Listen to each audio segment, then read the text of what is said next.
আজকে আমি রান্না করছি কাতল মাছের কারি।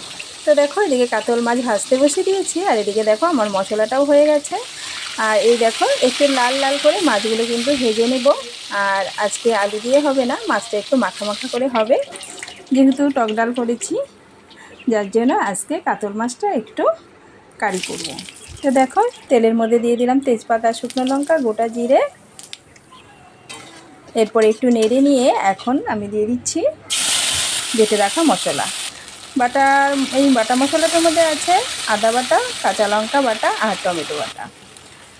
আর এখন দিয়ে দিচ্ছি দেখো হলুদ গুঁড়ো, ধনে গুঁড়ো আর একটু জিরে গুঁড়ো, আর দিয়ে দিচ্ছি ভাজা জিরে গুঁড়ো, যেন একটু সেন্টটা ভালো হয়। আর এরপর দেখো একটু লাল লঙ্কার গুঁড়ো দিয়ে এখন ভালো করে মশলাটাকে আমি কষিয়ে নেব।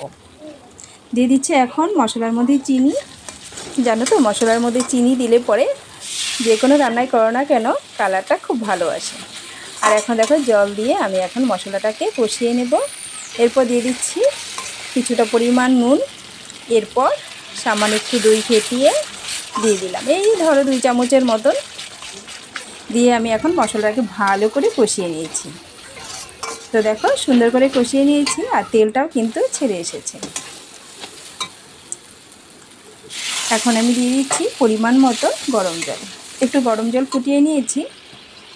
যে কোনো রান্নাতে গরম জল করে দিলে পরে রান্নাটা যেমন তাড়াতাড়ি হয়ে যায় আর টেস্টটাও কিন্তু অনেক ভালো আসে। তো দেখো ঝোল ফুটে উঠেছে, এখন একে একে মাছগুলো আমি দিয়ে দিচ্ছি।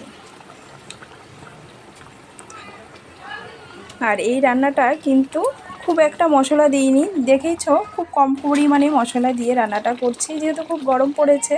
এরপর দেখো দিয়ে দিচ্ছি কাঁচা লঙ্কা। আমি কিন্তু প্রায় অনেক রান্নাতেই কাঁচা লঙ্কা ব্যবহার করি, মানে বিশেষ করে মাছের ঝোলে, কারণ সেন্টটা খুব ভালো আসে। এরপর দেখো ঘি আর গরম মশলা দিয়ে দিলাম, এখন ঢাকা দিয়ে দিচ্ছি। চলো দেখো রান্না আমাদের হয়ে গেছে, একটু নাড়া দিয়ে এখন নামিয়ে নেব।